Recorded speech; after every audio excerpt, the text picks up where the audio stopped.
Deltarune has a release date. Do I even need to say anything else?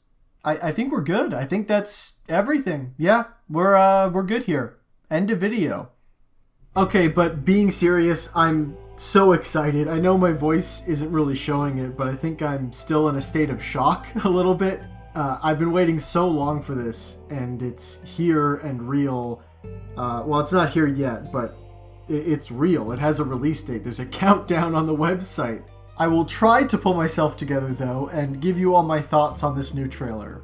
The first thing I want to discuss is that this probably isn't going to be a very long video, since it's clear to me that they're trying to hide most of the content of chapters 3 and 4.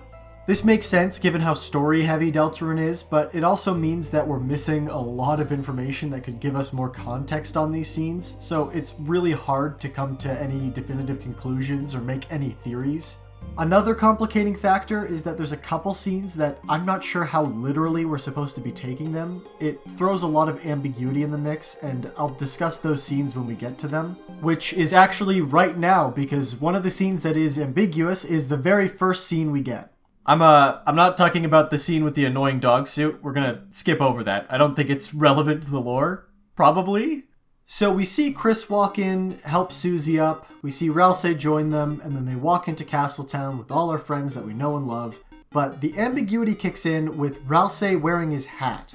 Ralsei only ever wears the hat in Chapter 1 as far as we're aware, and we see characters in Castletown that come from Chapter 2 and Chapter 3. This shot has left people wondering if Ralsei's going to put the hat back on at some point, or maybe Toby added an option to change what outfit Ralsei is wearing. While I definitely think it's possible that either of those could be true, it does feel to me more like this was just done solely from the trailer. It's really clear that this is edited, it's not in-game footage, so it's hard to tell how we're supposed to take this.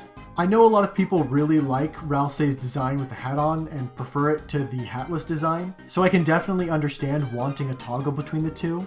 But a big reason why I don't think this is actually showing off a toggle is because I feel like it misses the point of Ralsei's character arc. Ralsei's character arc seems to be learning to express himself, and the change in design reflects that character arc really well.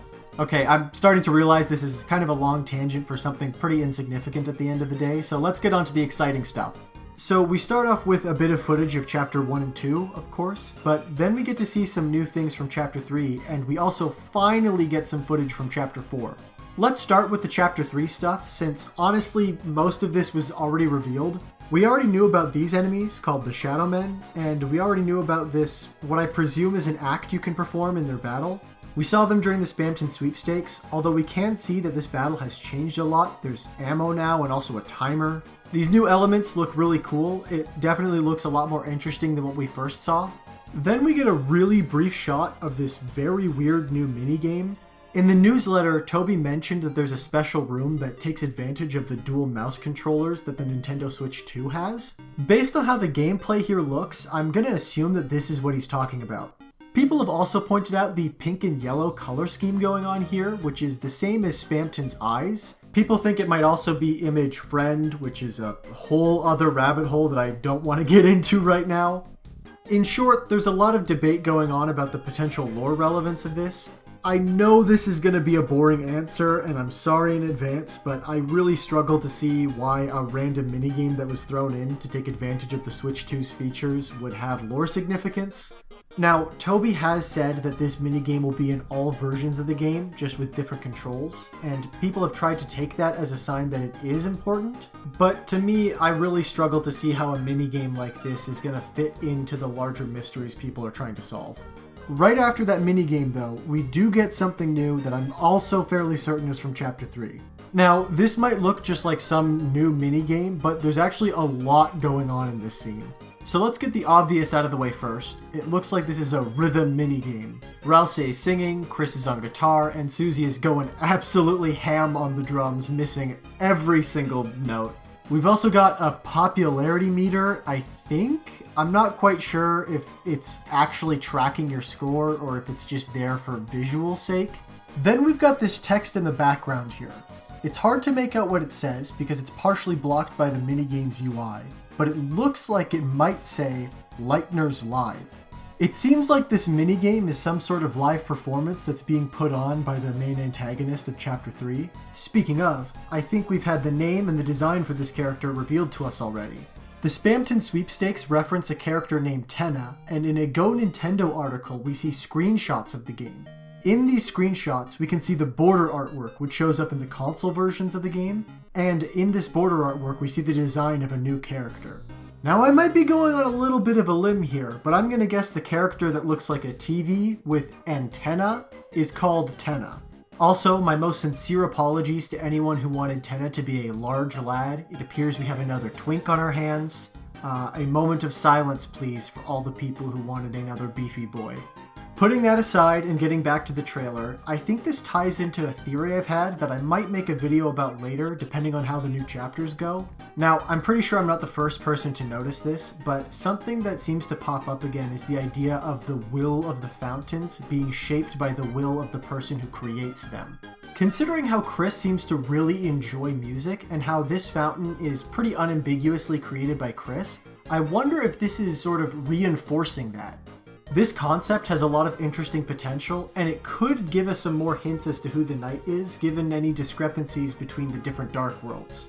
Of course, maybe chapters 3 and 4 will just straight up reveal who the knight is, and this will be irrelevant, but nonetheless, I think it's a pretty interesting lens to consider the game through.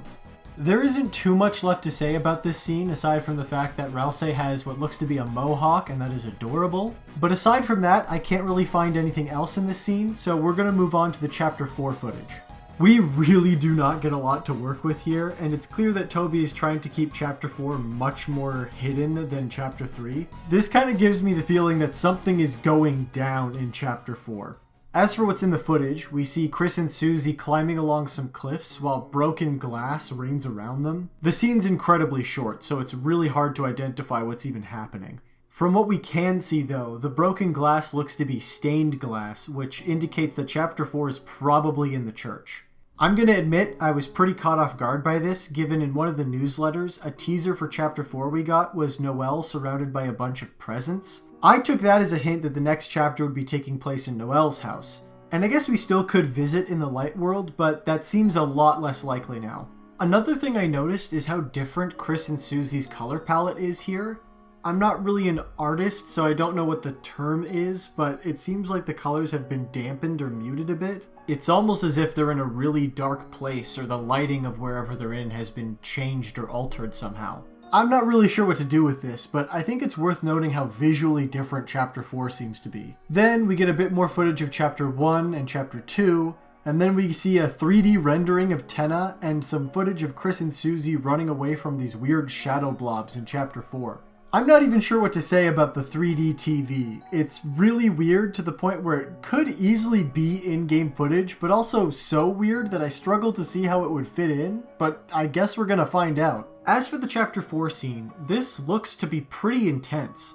There's not a lot to work with, but at least to me it comes across like this is a pretty serious scene. This just reinforces my feelings that Chapter 4 is going to be a pretty intense chapter when it comes to dramatic story beats. Then we get to the final shot of the trailer, which is another one that's pretty ambiguous in terms of how literally we're supposed to be taking it. We see the Fun Gang looking up at this strange shape, which reveals itself to be a set of wings that unfurl to reveal this bright light. Something that a lot of people have taken note of is that the heart in the Deltarune logo is placed directly over the center of this bright light. Also take note of how Chris and Susie are ready for battle, with Susie covering her eyes and Chris drawing their sword back. But it looks like that Ralsei has his hands behind his back and is bowing to this light. Now, I could just be reading way too much into this cutscene, but given the placement of the heart and how Ralsei is bowing to it, perhaps this represents the angel who is also the player. Of course, as said before, the trouble is determining how we're supposed to interpret this scene.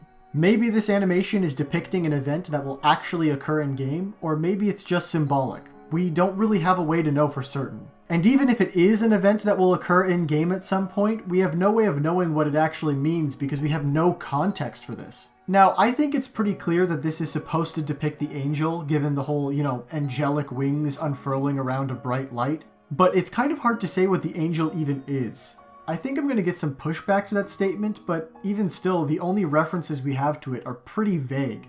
Even trying to use Undertale as a reference point, which I don't necessarily agree with, but granting you that, the concept of the angel is pretty malleable in Undertale, even though we have a lot more concrete information to go off of. What the angel represents changes depending on what ending you're going for. Anyways, I know it's not the most exciting answer, but I really don't know what this could represent. I gave my thoughts earlier, but I'm more than willing to accept that I'm wrong on this. There's so much we don't know still. And that's pretty much the trailer. Pretty short, but honestly I'm glad for it. I really want to see what Chapter 3 and 4 have in store firsthand. I'm still trying to come to terms with the fact that Deltarune has a release date, and it's 2 months from now. Oh man, this is going to be the longest 2 months of my life. Well, in the meantime, I'm going to be working on a few other videos, so I hope that helps tide some of you over at least. Until then, I'll see you guys next time.